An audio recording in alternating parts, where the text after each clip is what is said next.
Good evening, you are watching ReNEWS in English. I'm Sana Tumanyan. The Prime Minister of the Republic of Armenia has departed for the United States.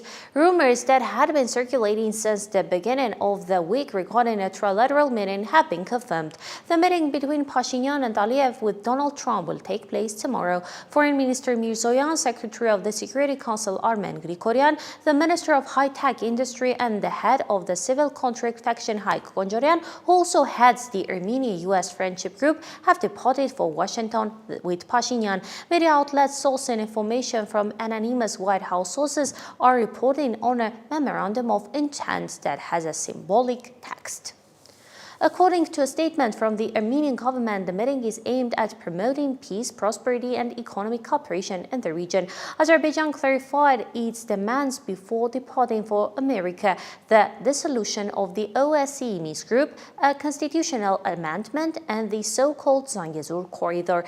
The latter is the key issue for Baku. An Azerbaijani member of parliament said today that during the visit, it is planned to discuss such fundamental issues as the matter of the Zangezur corridor. Ahead of the meeting, the Armenian National Committee of America has issued a statement. It expresses concern that possible statements or agreements may not include such important issues for the Armenian people as the right of the Artsakh Armenians to return to their homes, the release of Armenian prisoners of war and hostages by Azerbaijan, the international protection of Armenian holy sites, and the withdrawal of Azerbaijani armed forces from the sovereign territory of Armenia.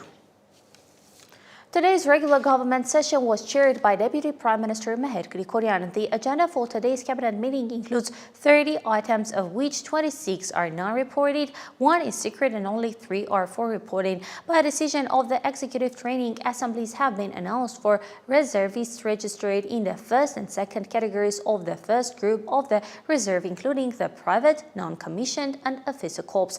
The assemblies will be held for a 3-month period from September 15 to December 15, 2025 inclusive. It is noted that the training assemblies are being announced for the purpose of improving the military skills of citizens registered in the reserve, for professional retraining and training, and for preparing reserve officers from the non-commissioned officer corps who have higher education. There has long been talk of a visit by the president of Iran to Armenia. September was mentioned as a tentative time frame. Now, from the statement of Foreign Minister Abbas Araghchi, it has become clear that Iranian President Masoud Pezeshkian will arrive in Armenia on an official visit within the next 2 weeks. Iranian President Masoud Pezeshkian is coming to Armenia on an official visit. This news, which had been circulating for several months, was confirmed 2 days after the announcement of Prime Minister Pashinyan's visit to Washington. Tomorrow, the Prime Minister of Armenia and the President of Azerbaijan will meet at the White House with the facilitation of U.S. President Trump, an adversary of Iran. The political and expert fields in Iran are not silent. According to specialists, the goal is to persuade Armenia not to, under any circumstances, outsource its path to an American organization. Mahmoud Ahmadi-Bigish, a former member of the Iranian Parliament's National Security and Foreign Policy Committee, believes that Tehran should not have so openly sided with Azerbaijan in either the First or Second Karabakh Wars, as this led to a loss of trust from Armenia. If we were in the place of Armenia or Karabakh, could we trust Iran? I would say no, we would not trust them under any circumstances. A current member of the same committee expressed Iran's unchanged position for the umpteenth time. The issue of the launch of the so-called Zangezur corridor is not yet resolved, but the Americans are watching it closely and are trying to implement this project as quickly as possible. It could become a direct threat to regional security and Iran's interests. Ali Akbar Veliati, an advisor to Iran's supreme leader, had also stated that the opening of the so-called Zangezur corridor would put Iran and Russia into a land blockade. He also said that Iran would react sharply to it. For many political scientists, Pashinyan's upcoming meeting with Aliyev is an attempt to replace the failed November 9 trilateral statement with what might be a more stable peace treaty on a Western platform. This would directly mean changing the vector from Moscow to Washington, Iran's enemy. Simon Havidison, ReOpen Media. After the 3-hour negotiations between Putin and Witkoff, it became clear that a one-on-one meeting between Trump and Putin is on the horizon. Donald Trump may meet with Vladimir Putin next week to pressure Russia to stop the war in Ukraine, including by imposing secondary sanctions against China. This would be the first Putin-Trump meeting since the 2021 Putin-Biden meeting. Nevertheless, Trump might impose tariffs on China for buying oil from Russia. This scenario has already played out in the case of India. Today, the focus of the international news feed, in addition to the U.S.-Russia negotiations, is also centered on new military operations by Israel. The Lebanese NNA news agency reports that this time the Israeli army has launched a series of airstrikes on the city of Nabatea in southern Lebanon. According to the information, a parking lot for cars and construction equipment located near a residential area in Deir Serian was shelled. There are casualties, and the Israeli media is not silent on this either. Channel 12 television reported that the attacks were aimed at Hezbollah's military infrastructure. One person has died in southern Lebanon as a result of an attack by an Israeli army unmanned aerial vehicle. According to the NNA News, Israeli army drones struck a motorcycle near the town of Tulin in southern Lebanon. The chaos of the world's news feed is coordinated by David Genjoyan. Donald Trump may meet with Vladimir Putin next week to pressure Russia to end the war in Ukraine, including through the imposition of secondary sanctions against China. This would be the first meeting between the incumbent presidents of the U.S. and Russia since June 2021, when Joe Biden met with Putin in Geneva. Trump has also stated that you might impose additional tariffs on China for purchasing oil from Russia, as he did with India. Volodymyr Zelensky has stated that Russia is more inclined towards a ceasefire following the visit of Trump's envoy Steve Witkoff to Moscow, but the details of the agreement are crucial, and Russia must not deceive either Ukraine or the U.S. Donald Trump mentioned that Witkoff's meeting with Putin led to great progress, but did not provide details. Although Witkoff's visit was assessed as effective, a White House official announced that secondary sanctions against Russia would be imposed on Friday. 3 people were killed and 4 were injured as a result of Russian artillery strikes in the city of Nikopol, according to the governor of Dnipropetrovsk. The attack occurred on the Ukrainian-controlled northern bank of the Dnipro River, where Nikopol is frequently subjected to Russian strikes. According to Ukrainian sources, the strike damaged the state emergency services vehicle, and one of the deceased was an emergency worker. Secretary of State Marco Rubio has instructed diplomats at American embassies in European countries to begin a lobbying campaign against the EU's Digital Services Act, which Washington believes restricts freedom of speech and imposes financial costs on American technology companies. A classified report from August 4th states that the EU imposes unnecessary restrictions on freedom of speech in its fight against hate speech and disinformation. Diplomats have been instructed to investigate cases of free speech violations and persuade EU governments to revise or repeal the law. Iran's foreign minister, Abbas Araghchi, stated in a televised interview that the upcoming visit of the deputy director of the International Atomic Energy Agency to Tehran is aimed at discussing a framework for cooperation rather than conducting inspections or assessments. He noted that the invitation was extended in accordance with the law passed by the Islamic Consultative Assembly and pertains to Iran's peaceful nuclear program. Araghchi dismissed speculations about negotiations with the U.S., emphasizing that future talks would depend on Iran's interests.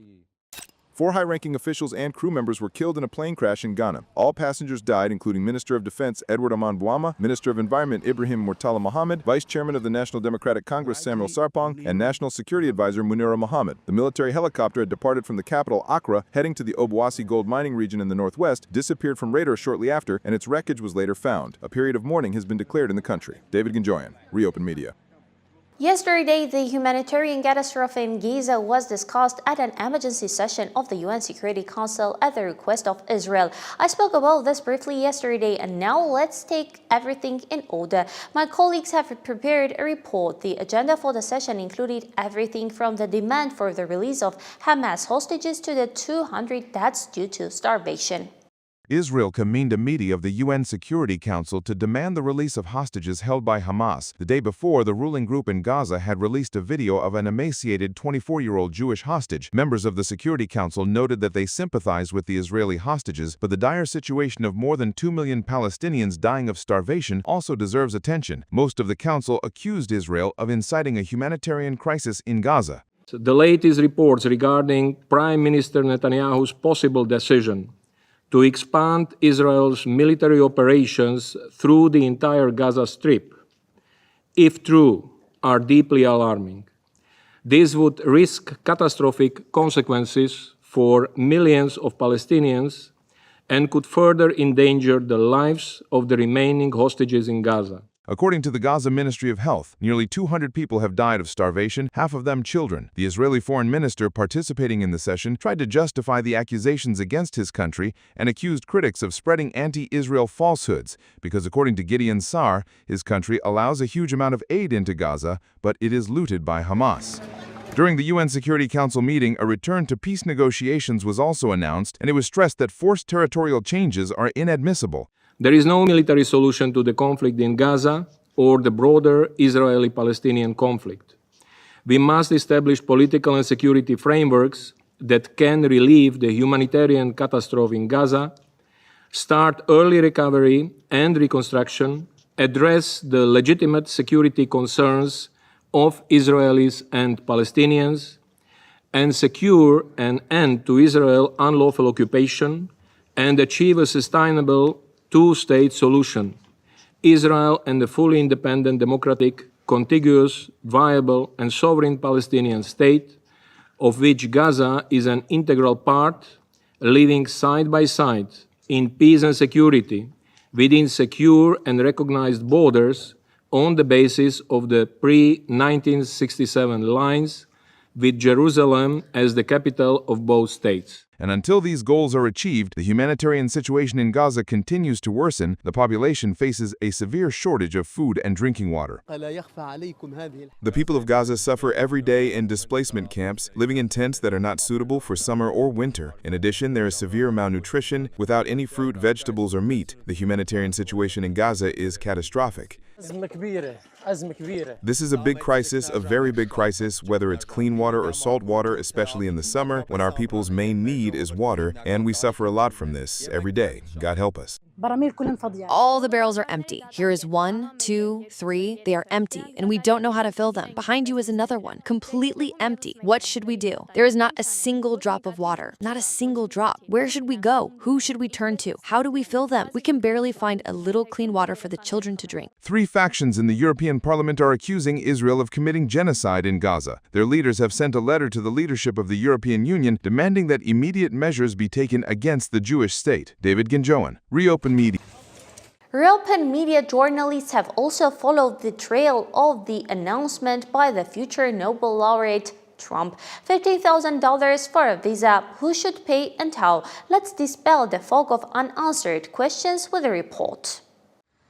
The United States government may require a bond of up to $15,000 for certain tourist and business visas. According to an official notice from the federal government, the program's goal is to prevent the illegal residency of visitors who overstay their visas. Under the program, U.S. consular services will have the right to take a bond from citizens of countries whose residents most frequently violate their visa terms. Additionally, a bond may also be required from citizens of states whose screening and vetting systems, that is, the process of checking an individual's background, are considered inadequate. So if you're coming over here, and if it's 60,000 for a family of 4 or 15 for one, well, what's the problem? If you're going to do what you say you're going to do, then why would you stay one more day? Why don't you leave a week early? You know, be responsible. So in my opinion, that sounds legitimate. One of the most central points of President Donald Trump's program is the fight against illegal immigration. He has increased funding for border protection agencies and tightened immigration policy, including by issuing a travel ban in June 2024 to restrict or completely prohibit the entry into the U.S. of citizens from 19 countries on national security grounds. Seems like everything that's happening every day just gets worse and worse. Nothing shocks me anymore. The program's duration is 1 year. Consuls will have a choice between 3 different bond options: $5,000, $10,000, or $15,000. However, it is expected that most will be required to pay a minimum of $10,000. According to the U.S. government, these funds will be returned to the country's guests if they leave American territory on time, in accordance with the visa conditions. The whole, I think it will be a little unfair with the visitors because it's a lot of money for them. Because normally, I think when you come here, you spend, if you are here for 10, 15 days, you will spend maybe $4,000 or $5,000 US. But if it's another 15 grand on top, it's just a lot. The State Department has not given a clear answer as to how many countries will be on that list. However, it is evident that these countries include, first and foremost, several states that fell under Trump's ban: Chad, Eritrea, Haiti, Myanmar, and Yemen, whose citizens are known for high rates of overstaying their visas. According to the U.S. Travel Association, visitors from these countries make up less than 0.01% of the total flow of arrivals to the U.S. It's going to generate significant headlines and could create a perception that the U.S. is less welcoming than it once was. And it's that perception which is so important for us to address. I'm not worried about keeping out the traveler who would overstay their visa. I'm worried about keeping out the millions of people who want to come to the United States, spend their money, and go home and tell their friends and family to do the same thing. The Republican-controlled Congress passed a comprehensive financial package in July that also includes a $250 visa integrity fee for all non-immigrant visas. This fee can also be returned to citizens who comply with their visa conditions. This is a fee that would make Ticketmaster blush in terms of its cynical approach. It's stealing money from people who want to come here and should be putting that money in the pockets of small businesses, in local communities, and not be giving it to the U.S. federal government. Amid the tightening of the visa regime, interest in the U.S. remains high, including among citizens of Armenia, as our country has always been among the leading nations in terms of the number of applicants relative to its population. In 2016, a record 267,000 applications were registered for the green card. Then in 2019, that number decreased to 160,000, which was the lowest figure since 2014. It should be noted, however, that applying does not yet mean winning. After winning, participants must go through an interview and a series of other processes. According to the U.S. State Department, the number of green card winners from Armenia has fluctuated from 1,500 to nearly 4,000, which was recorded in 2024. 2019, 1,738 winners, 2020, 1,422 winners, 2021, 2,293 winners, 2022, 2,066 winners, 2023, 3,525 winners, 2024, 3,869 winners, 2025, 2,971 winners. There are no exact figures on illegal immigration from Armenia to the U.S. At the beginning of this year, it was reported that the U.S. Immigration and Customs Enforcement (ICE) service is preparing to deport 2,808 citizens of Armenia, but specialists at the agency are convinced that the real number is much larger. Throughout the week, I avoided all opportunities to talk about drugs, but this topic continues to circulate frequently in the newsfeed. Yesterday, on the Mehri Agarak Road, patrols found approximately 13 kilograms of a substance resembling marijuana. 3 people were arrested, 1 man and 1 woman at the scene and another the next day on the Yerevan-Yeras Road. We have covered this painful topic, a problem with ever-growing consequences, in a report. From the smuggling of narcotics to their illegal sale on social networks, the merchants of fabricated dreams are changing their tactics. But the law enforcement system, which seeks to stop their destructive activities, is not standing still, constantly enriching its arsenal in the fight against drug trafficking. According to data from the Armenian police, cases of drug circulation and sales have shown a downward trend in recent years. In 2023, 5,070 cases of circulation and 2,802 cases of sales were recorded. In 2024, there were 3,639 and 1,910. And in the first half of 2025, there were 1,889 and 1,051. In one of the latest and most recent cases, the police uncovered a drug smuggling operation. 3 citizens, one of whom was previously sentenced to life and had been conditionally released, collaborated with foreign associates to bring a large quantity of methamphetamine and marijuana to Armenia for illegal sale. They have been arrested. Law enforcement officials told our media partner, HETK, that a significant portion of the drugs imported into Armenia is re-exported, making Armenia a transit country. The main source of importation is Iran. In the Republic of Armenia, considering our geographical position and our relations with neighboring states, naturally the only country that can serve as an exit is Georgia. However, we have information that there have been cases where a mass of drugs transported to Georgia later ended up in Ukraine via transit routes. It was not concealed, meaning we were informed in advance about the passage of the drugs, and the RA police did not prevent the crime for the sole reason of understanding where the drugs would ultimately end up. How is it possible to get drugs across the border when cars and people are checked and roads and checkpoints are controlled? According to law enforcement, some individuals transport drugs into Armenia by swimming across the Arax River, then throwing them over the fence to the Armenian side, where they are picked up and transported by pre-arranged associates. According to the police, such cases are not few. Law enforcement officials recall a case where supposed jewelry boxes imported from Iran were made entirely of a methamphetamine-type drug. And how do minors find out where to find the hidden drugs? It's clear, through Telegram channels. According to the police, that platform does not cooperate with law enforcement agencies, which is why it has become one of the main links in drug distribution. In 2023, 559 such pages were discovered. In 2024, 494. And in the first half of 2025 alone, 500. However, the number of blocked pages is 10 times smaller, 59 in 2023, 86 in 2024, and only 25 in the first half of 2025. The use of telecommunication systems has today become one of the main tools for drug trafficking. In Europe, for example, Telegram and Snapchat are widespread, and the third main platform is considered the darknet, that is, the dark web. Through the latter, criminal groups are able to use closed platforms and websites to import larger quantities of drugs into the territory of, say, the Republic of Armenia. Data on individuals who have recovered from addiction resulting from drug use are not available in our police force. Meanwhile, according to specialists dealing with the problem, their registration and the analysis of the dynamics of statistical data on those seeking treatment and those freed from addiction would significantly contribute to the coordinated fight against the drug scourge. Monica Hayroyan, ReOpen Media. Following the trail of natural anomalies, Kamchatka's Gluchevskoy volcano continues to erupt after a powerful earthquake. The volcano has been assigned a red aviation hazard code after another ash emission to an altitude of 11.1 kilometers. Meanwhile, RIA Novosti reports that the most powerful magnetic storm of the last 2 weeks is expected on Earth tomorrow. And did you think I wasn't going to talk about Jennifer Lopez this week? Believe me, there is still more to say. The singer has made her interest in Armenian culture more than obvious. In addition to Armenian jewelry and a kopad, she took with her a 19th century jug from Van. The jug had been placed in the singer's room to aesthetically present the jewelry, which was on her confirmed list of gifts. And final news, the little creators of great victories, Vaje Hovagimyan has become the European under-16 rapid chess champion, the Federation reports. We'll be back tomorrow with the very latest. Thanks for watching. I'm Sona Tumanyan. Stay informed with ReNews. Goodbye.